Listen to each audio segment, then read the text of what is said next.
Well, we're very blessed this evening to welcome Sister Kathy Persson to our church, and we're very excited to have you, Sister Kathy.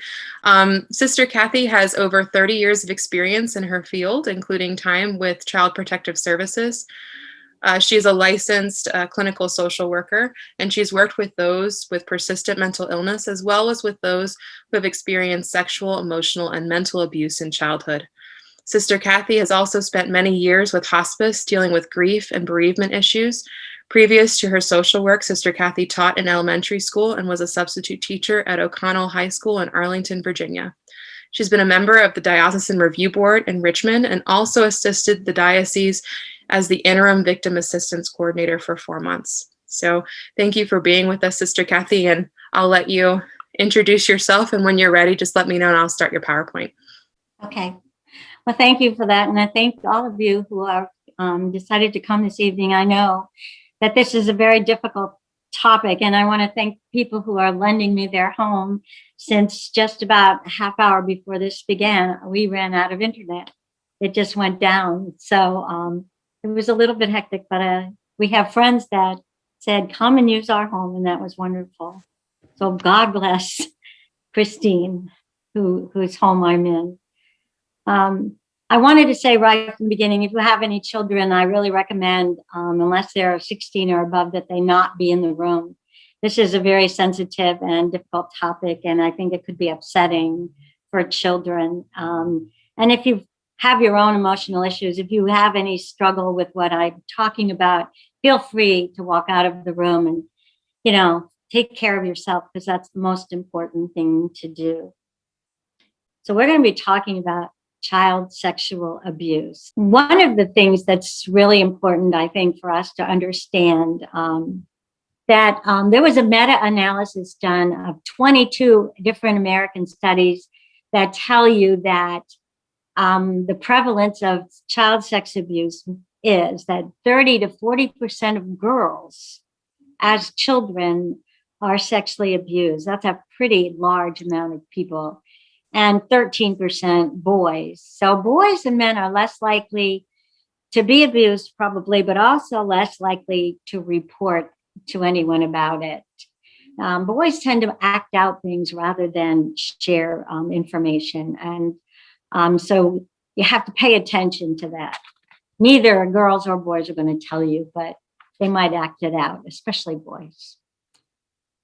So next slide is talking about child abuse coming in many forms. I wanted to tell you that it ranges from seduction by a beloved friend or relative to sometimes a violent act by a stranger. And then, what is the definition of child sexual abuse? The definitions are whenever one person dominates and exploits another by means of sexual activity or suggestion, or any sexual act, overt or covert, between a child and an adult or an older child. And I really want you to hear that. Sometimes it's just an older child, where the younger child's participation is obtained through seduction or coercion. And one of the facts is that 93% of the children who are sexually abused know their attacker.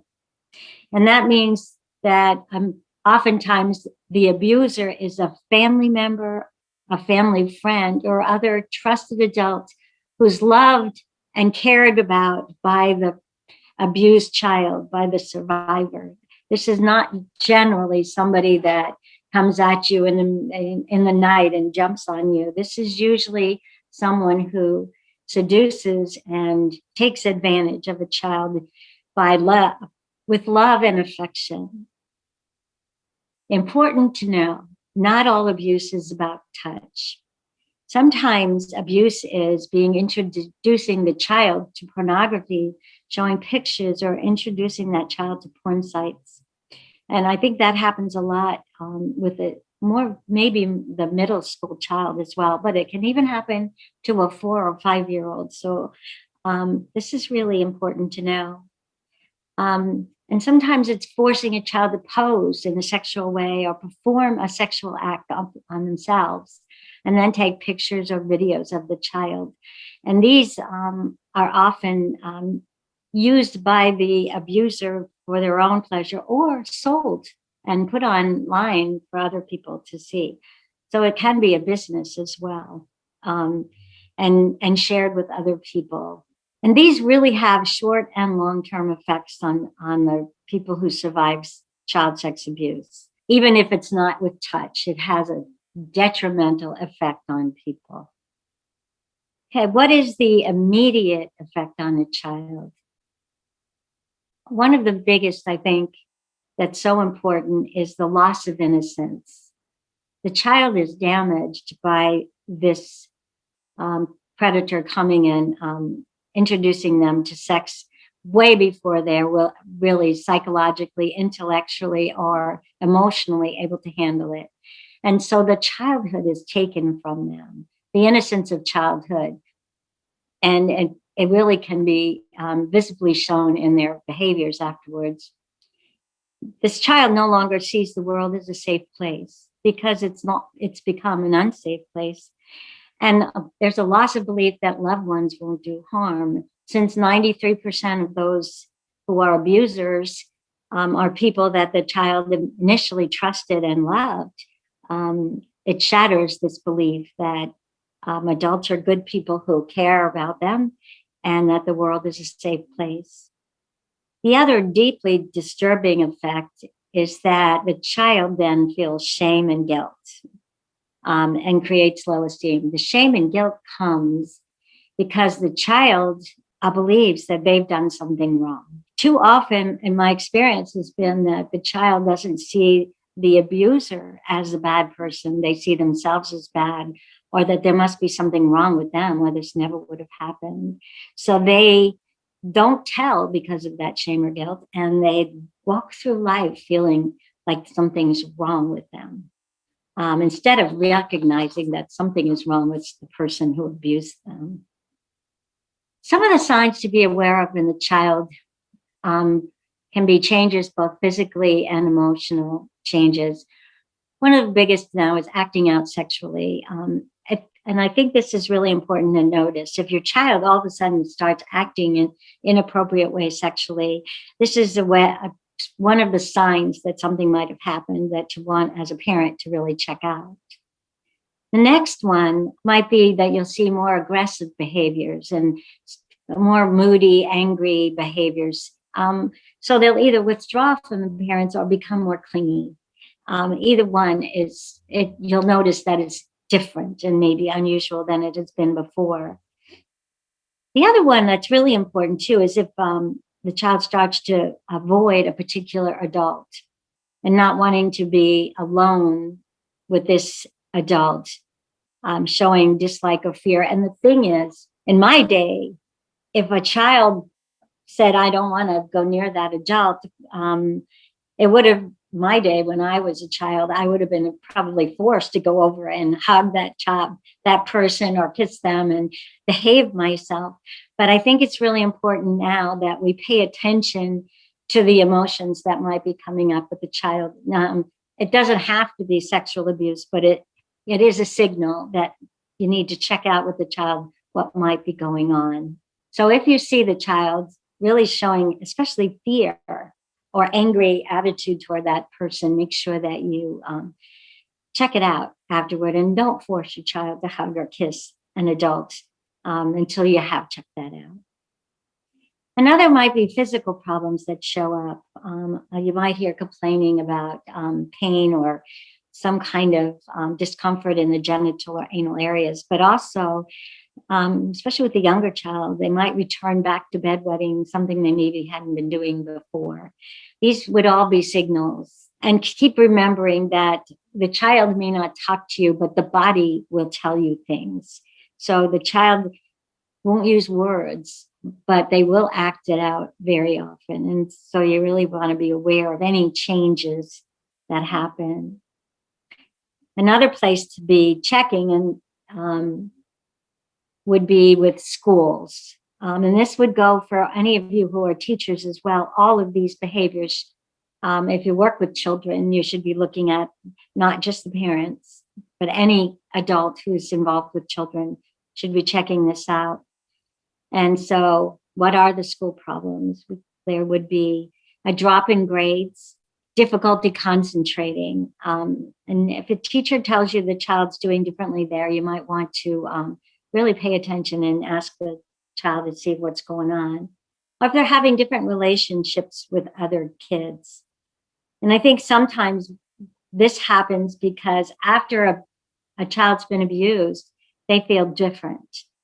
They don't feel like they're like everybody else. And often they think that nobody else has ever had this happen to them. So they're ashamed. And so they avoid the relationships for fear that they'll be noticed, that someone might know that they're different.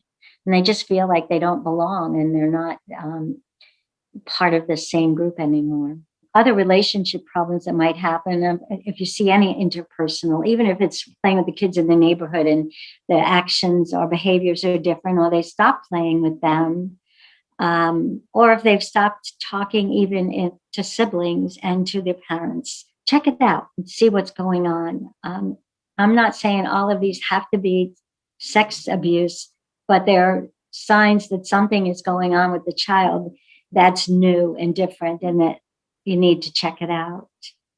The other thing with that, besides the interpersonal, then we go to the next one, which is that the trust has been broken by someone the child loved and admired. So they are going to have difficulty trusting any relationship that they're in. And this is one of the big problems of why sex abuse is such a terrible, terrible action against a child. You can see how many different ways it impacts the child's ability to care about himself or herself. I think that's the most disastrous part. They no longer see the world as that carefree, lovely place. You look at your grandchildren and you say, oh my gosh, don't you wish you could be innocent like that? And somebody takes that away from these children. It's a terrible thing. There is a stigma that goes along that causes this to be such a long-term problem for adults as well. And having worked with them, I can tell you that people don't get over being sexually abused as a child. It's not something that happens and you just go on. Some people are very resilient and can deal with it on their own, but a lot of people can't. An awful lot of people can't. And so they end up with poor self-esteem. So they feel like there's something wrong with them. They don't feel that they're just right anymore. So it's not so much that something bad happened, but that they're bad. And that's much worse than saying a bad thing happened. It's saying it happened to me, so that means I'm bad. So they feel a lot of guilt and shame, and that's why they don't tell. And then they feel different from their peers, as I said. And it's safer to withdraw and isolate. And this is what happens even in adults. So adults don't have good relationships either when they've been abused. And even when I worked with the diocese with the clergy abuse, and also when I was at Child Protective Services, what you would see is it's easier to just stay away from people than try to find a relationship where you feel like there's not something wrong with you, and always comparing yourself to other people. And we know that our society already has a problem with cutting and self-mutilation. It's a very big thing that goes on. And by the way, I was seeing in my practice kids doing that even at the age of 10, cutting. So it's not just a teen thing. It starts much younger. But that's the idea that it's not just self-hatred, it's that they've taught themselves not to feel. And so they cut so that they can feel the cutting and not the shame instead. So they don't want to feel the pain of the abuse or whatever real emotion that they're trying to escape. So they cut themselves to see if that will alleviate them by saying, this hurts, and that's all I need to focus on. It's a huge distraction.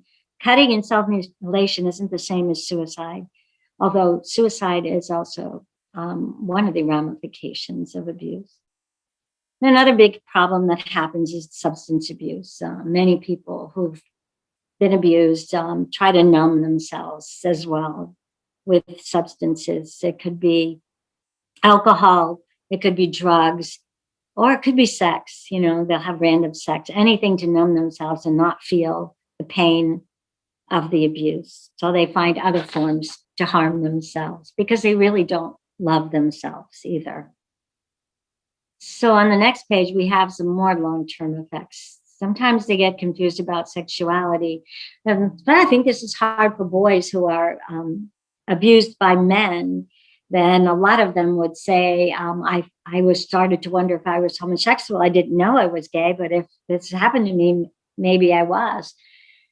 And sometimes because the person made them feel accepted and loved when their family life might have been difficult and they didn't have that experience, it felt good. So then they started to question what their own sexual preferences were.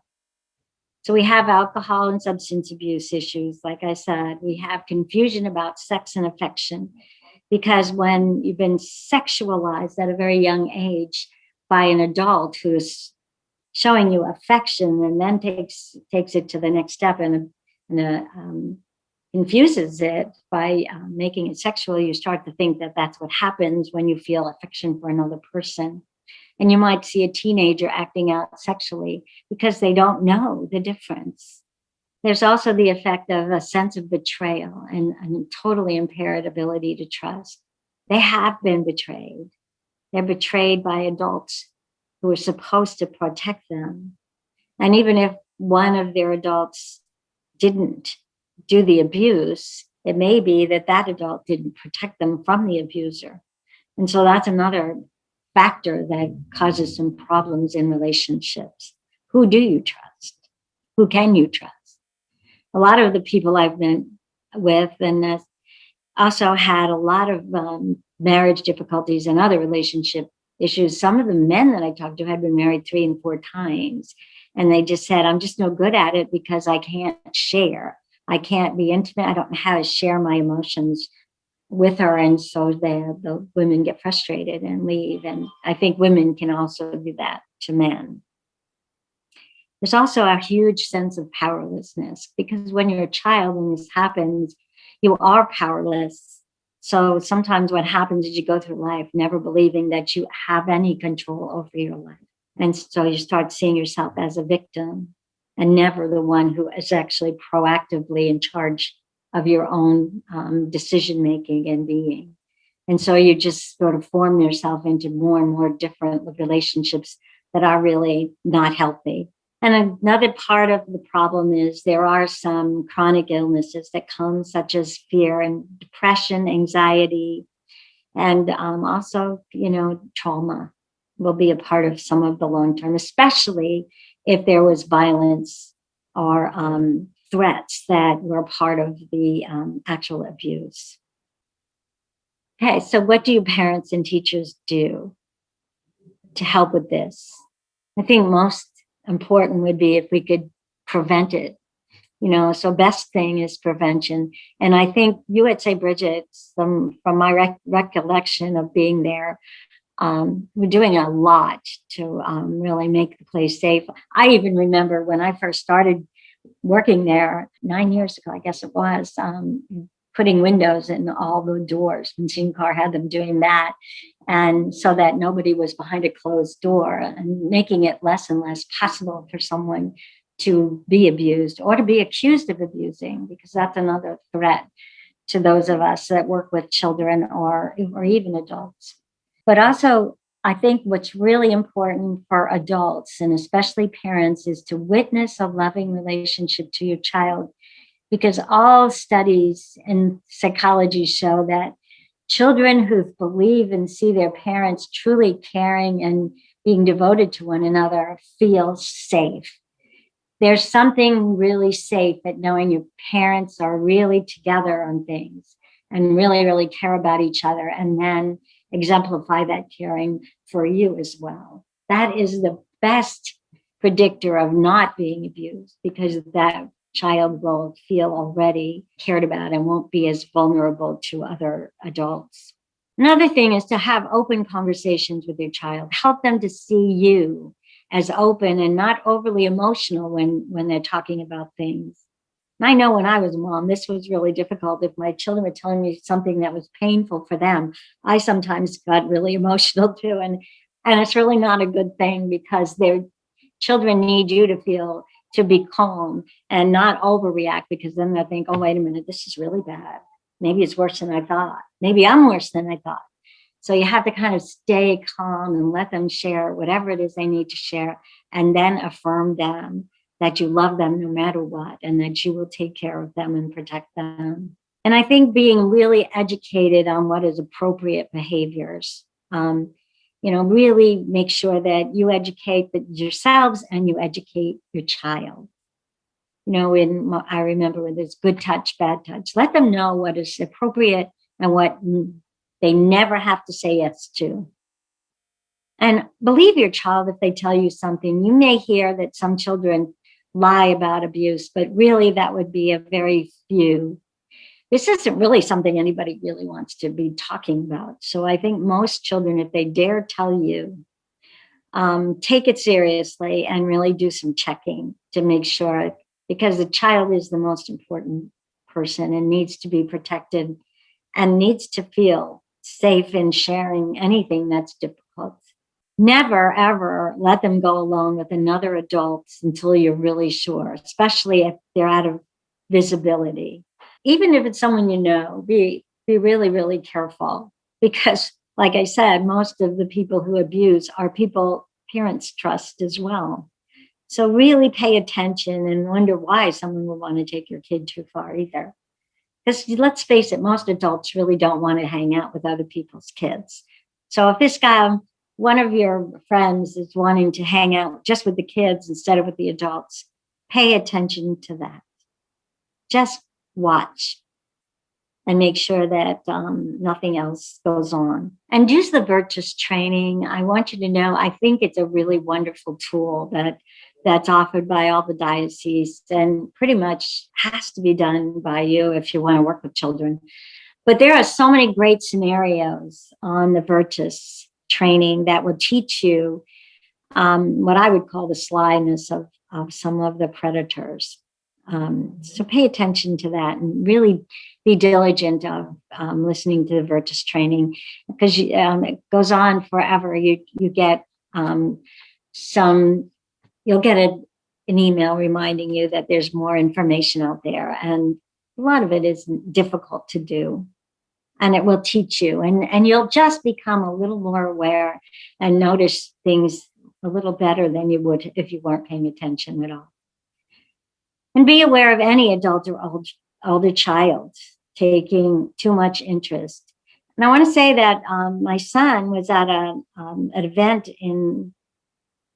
I want to say it was in the Arlington Diocese, when he was just there with a bunch of families where there were movies being taken, like a movie at a community center outside in the area, and everybody sits in the grass and watches the movie, and there's hot dogs and sodas and stuff. But he happened to notice that this one bigger kid went off where all these little kids were playing, and his instinct was to follow. They weren't his children, but he did anyway. And he found this boy just about to do something to this child, and he stopped it and actually got police involved. Even in areas like that where it's all families and you think it's safe, they're just wonderful people together. If some of them go off to play while others are watching movies, and it starts to get dark, in these community centers, they have the movie after dark. So things can happen. So you really have to make sure you know where your kid is the whole time. It's sad, but it's just the way it is. You really have to pay attention. Even if you see a person all of a sudden putting your arm around your child, offering them food, or taking time out to have these personal, intimate conversations, and sharing emotions with them. Why are they doing that? And do you really need that person to be with your child like that? If we're really innocent, we might think, oh, this is so sweet that this person really cares about my child too. But in this day and age, we really have to pay attention that maybe things aren't always what they seem. I wanted to mention because, we just had Divine Mercy Sunday as well. Where is God in all this? We are Catholic community here. I have a quote here from Pope Francis where he says, "In our church, there is no grief born in solitude, no tears shed in oblivion, because everyone breathes and participates in one common grace." And I want to say that for me, that what that means is we really need to pay attention and understand if something bad happens to one child, it impacts all of us. We don't live in a vacuum. We can't say, well, I just watch my child and I don't care what happens to others' children. It's not like that if we're Catholic Christians. We have to care about everybody and understand that in God's world, we all are one, and he expects that we will pay attention to one another and serve and help one another. So if you see anybody's child in danger, we all have a responsibility to respond. And we have a God of compassion. And that's what I think was expressed with the Divine Mercy Sunday. Aside from the Divine Mercy, compassion of God will forgive our sins, there's also the understanding that Jesus is the most compassionate. And compassionate comes from the Latin word with passion, but also the Greek understanding that compassion means being moved from the bowels. It's bigger than just like it's not just a little sympathy you feel for someone over there. Oh, that's sad. I feel bad for that other person. No, what this means is that you feel it deep in your gut, and I think that that's the God that I understand. I don't know about you, but that's the God I know. And when one of our children is harmed, God's feeling it in his bowels if he had them. And I mean, this is all metaphorical, I understand, but this is how it's expressed in scripture. And so God understands our grief and sorrow, and that God feels these things along with us. However it is, God does that. I'm not an expert on that, but I do know and understand that Jesus came to show us how God feels about things. And that's how Jesus felt. He felt grief when someone was in pain. He felt sorrow. He felt heartache. He felt their pain as well. And he was moved with compassion, which means he was moved right from the gut. It was deep with him. And he wept over those who we knew would even reject him. But the big line for me, both in Matthew and Mark, is that Jesus felt anger over those who might harm children. And he said that anyone who would cause one of these little ones to stumble would be better off having a large millstone hung around their neck and drowning in the depths of the sea. So that's how adamant he felt about anybody harming little ones or causing them to stumble, to trip up, to be in any kind of pain, anything that would cause them to lose their innocence. So where is God in all of this? I have to say that it really was hard on me to answer these questions when people would ask me. There's a time I remember somebody coming and saying when they were a child and abuse was happening to them on a regular basis by a parent, that person would lay there and say, "Where are you, God? Why aren't you stopping this? God, why don't you come and stop this? God, where are you when I'm in so much pain and fear?" And I mean, I could sit and feel that in my gut, but there were very few good words that I could come up with to really alleviate that pain, except to understand that God is in the mud with us. God feels our pain. And I trust that. So maybe when we're together in our families, we could learn to sit with God as a family and pray together and spend time in adoration. There's Chaplet of Divine Mercy, which is part of the Divine Mercy Sunday. It's a beautiful prayer, and it's very quick. It won't take a lot of time, but for the sake of the sorrowful passion, have mercy on me and on the whole world. So we're praying for ourselves. We're praying for those who've been abused, and we're praying for those who do the abusing, hoping that somehow God can cure them because nobody else can. And let us breathe in the Holy Spirit, the very breath of God, because this is the seat of wisdom and the one who will guide us and comfort us and teach us how to be better Christians and lovers of God and one another. And to remember that God is always with us in our pain. And that we all need to be compassionate toward others if they share their abuse. A lot of times why people don't share abuse is because they're afraid you will judge them or blame them. And it's been done in the past. When I was a child many years ago, and it's been a really long time, but if somebody was saying that they were abused, everybody was saying, well, what was she doing? What was she wearing? I mean, she did that. She probably forced it. It was always somebody else's problem. They blamed the child. And even when I was in Child Protective Services, one of the things that disturbed me sometimes, they had a huge sex abuse unit there in Fairfax County where I was, but they would take the child out of the family home, not the parent. If the father was abusing, he got to stay, but the child was taken away. And it seemed like it was punishing the child again.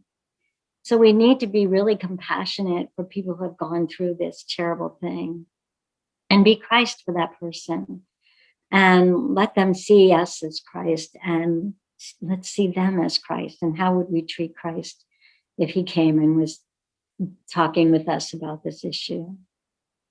We really have to pray for those that abuse. And this is probably the hardest thing anyone can do because we can't really imagine anything worse to do to another human being because it is a form of killing, isn't it? We kill the innocence of children. But the reality is God never gives up on anyone. And that's part of who we are as Catholic Christians. We really can't give up on people as much as it might seem like a nice thing to do at times in our anger. Okay, I just wanted to mention also that there are resources out there in the larger community where you can report suspicious activity or abuse. And if you see a child immediately in any kind of danger, just call 911. Don't waste your time going anywhere else. That's the first thing you do. But if not, if you're thinking that this is something that's possible or you're not sure, you can call social services, which would be Child Protective Services. And that they also have an abuse hotline in Virginia that's the same number as Child Protective Services, which I found out. But there's also what they call child help, and the number they have like 1-800-4-CHILD. And all of these different sources will listen to you and help you to make a determination about what to do next. These are what are in the community. And just for men, by the way, anyone, if you know a man who was abused as a child and wants to get some help, there is a website called 1in6.org, which means that 1 in 6 men probably have been abused as well, in their opinion. So this is just for men. And I wanted to just share what I know about what's going on in the diocese, or what I have recognized when I helped work there and as part of being on the diocesan review board with the bishop. Like on the website for this diocese, you can read the Pledge to Heal, that the bishop and the Safe Environment Office are committed to continue all practices that promote healing from the clergy sex abuse in the diocese. And that's part of what the Victim Assistance Coordinator does. And I did the work of the Victim Assistance Coordinator for a few months when they needed somebody before I had to leave and go back to the monastery. But this woman is there, and her name is Karen right now, who is there to offer a compassionate and supportive presence to anyone who's been harmed in any way by abuse from clergy. And that includes deacons, by the way, not just priests, because they are clergy. And I know her, and I know she's really devoted to doing this. So, and she really wants to be of help. So don't hesitate to get in touch with either the director of the Safe Environment or the Victim Assistance Coordinator. They're lovely people who really are dedicated and committed. Now, in the past, Bishop Nestout and the diocese offered a program called the IRP, which was the Independent Reconciliation Program. And that's what I worked on when I helped out, because this was just happening and they needed that person. And so the bishop actually called me and asked me if I would do this. So I worked there until I got back to the monastery. But this was designed to offer assistance to survivors of clergy sex abuse. And he used outside sources to assess the credibility of each call that we got. And the final report does show that he actually did compensate more than 50 of the survivors of clergy sex abuse financially. And his hope in this was that it would bring some relief, because there's nothing more to do for people who were abused, and many of them, it was 50 years ago, and they're still in pain about it. And I heard many of those stories. I listened to almost every single one of them in detail. So I can tell you that there was a lot of pain and there's a lot of suffering that goes on for many, many years when a person has been harmed at a very young age. And a terrible thing when it's a clergy, because it's a person that you look up to and respect, and probably your parents have invited into the home and cooked dinner for, and thought you spending time with this priest might be the best thing for their spirituality. And so the betrayal was to the child, I think, was to the whole family. I think that the sex abusers betrayed the mothers and fathers who trusted their children to them as well. But the child suffered greatly, and often it disturbed the relationship between the child and the parents, because the parents failed to protect them because they believed the priests were good people. And by the way, it's a small percentage of all the priests in the world or in the state, our United States, and it's a small percentage from Richmond diocese too. And we haven't had any since the 90s, really. So we're in good shape here in this diocese, but it still doesn't really alleviate the problem for those who have been abused in the past. Nothing will get through now. I mean, if somebody is accused now, there's a rigorous amount of investigation that happens. Trust me, I was a part of that, and I know that for sure. So what else has the bishop done in this diocese? Before the COVID, I do know he was going all around the diocese and offering masses in atonement for all the abuses that happened.